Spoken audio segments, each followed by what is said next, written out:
Assalamualaikum warahmatullahi wabarakatuh. Apa kabar anak ustazah? Semoga antum dalam keadaan sehat walafiat dan selalu dalam lindungan Allah Subhanahu wa taala. Amin. Baik anak ustazah, pada video pembelajaran kali ini kita akan membahas tentang menelaah struktur dan kebahasaan teks berita. Selamat menyaksikan. Adapun struktur teks berita adalah yang pertama yaitu lead atau teras berita atau disebut juga dengan kepala berita. Nah, pada kepala berita ini terdapat unsur 5W1H.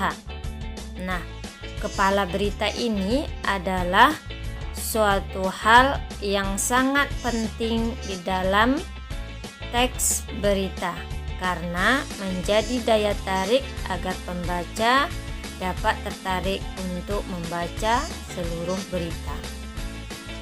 Yang kedua adalah tubuh atau badan berita. Bagian ini merupakan pengembangan dari unsur 5W1H yang termuat dalam bagian kepala berita tadi.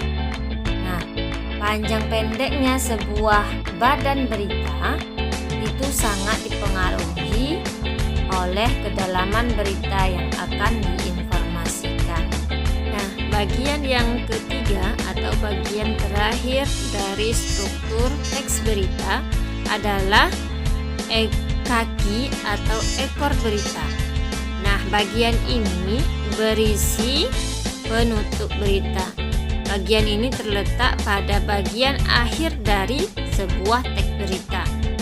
Nah, bagian ini berisi simpulan dari keseluruhan isi teks berita. Nah, gimana anak ustazah? Sudah paham ya tentang bagian-bagian dari teks berita? Baiklah, selanjutnya kita lanjutkan tentang kaidah kebahasaan dari teks berita. Yang pertama, kaidah kebahasaan teks berita itu adalah menggunakan bahasa baku. Nah, teks berita itu merupakan salah satu teks formal sehingga bahasa yang digunakan itu harus bahasa formal atau bahasa baku. Nah, apa itu bahasa baku? Bahasa baku itu adalah disebut juga dengan bahasa standar, yang mana bahasa yang memenuhi standar sebagai bahasa yang baik dan benar secara kaidah kebahasaannya. Perhatikan contoh penulisan bahasa baku dan penulisan bahasa tidak baku tersebut.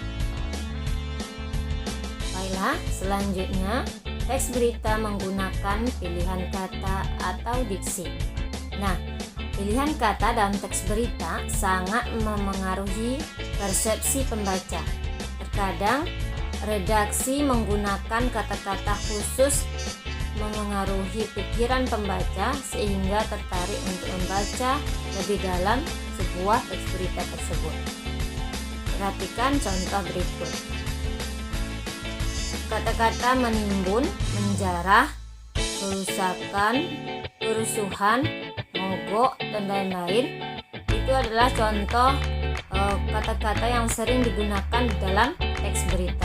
Nah, kata-kata tersebut mengandung makna konotatif persuasif atau kata-kata yang memiliki makna tidak sebenarnya yang bersifat memengaruhi atau mengajak para pembaca. Oke, selanjutnya di dalam teks berita menggunakan kalimat langsung dan kalimat tidak langsung. Apa itu kalimat langsung? Kalimat langsung adalah kalimat yang diucapkan secara langsung kepada orang yang dituju. Bagian kutipan dalam kalimat langsung ada yang berupa kalimat tanya, kalimat berita, dan juga kalimat perintah. Kalimat langsung itu biasanya ditandai dengan tanda petik. Nah, apa pula itu kalimat tidak langsung? Kalimat tidak langsung itu adalah kalimat yang melaporkan apa yang diucapkan oleh orang lain. hal yang ditulis dalam kalimat langsung semuanya dalam bentuk kalimat berita. Perhatikan kalimat langsung dan kalimat tidak langsung berikut.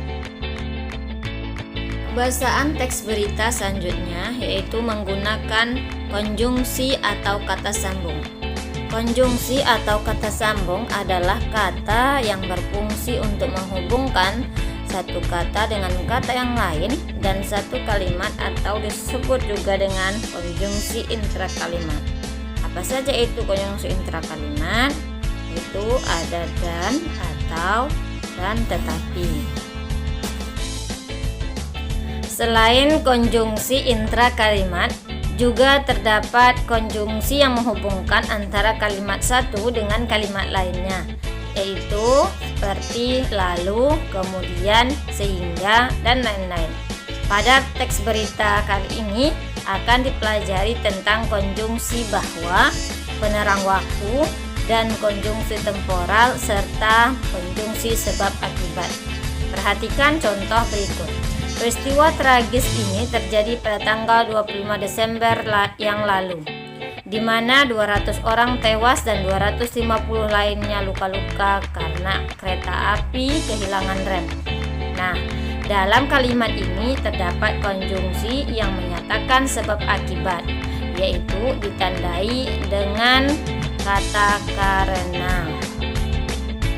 Selain itu, dalam teks berita juga menggunakan kata kerja atau verba. Apa itu kata kerja? Yaitu kata yang menggambarkan proses, perbuatan, atau keadaan, atau kata yang berisi aktivitas atau melakukan sesuatu. Nah, kata kerja itu dibagi menjadi beberapa bagian. Yang pertama, kata kerja atau verba material, yaitu kata kerja yang menunjukkan pada aktivitas fisik. Contohnya, berjalan, mengangkat, menyapu, menendang, dan lain-lain. Yang kedua, kata kerja atau verba mental, yaitu kata kerja yang menunjukkan aktivitas pikiran atau kerja otak dan aktivitas perasaan atau kerja hati. Contoh, membayangkan, berpikir, berprasangka, dan lain-lain. Yang ketiga adalah kata kerja atau verba rasional, yaitu kata kerja yang berfungsi untuk menghubungkan antara subjek dan pelengkap dalam kalimat. Perhatikan contoh berikut.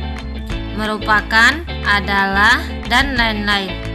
Nah, dalam teks berita sering menggunakan kata kerja mental, yaitu kata kerja yang melibatkan aktivitas pikiran dan perasaan.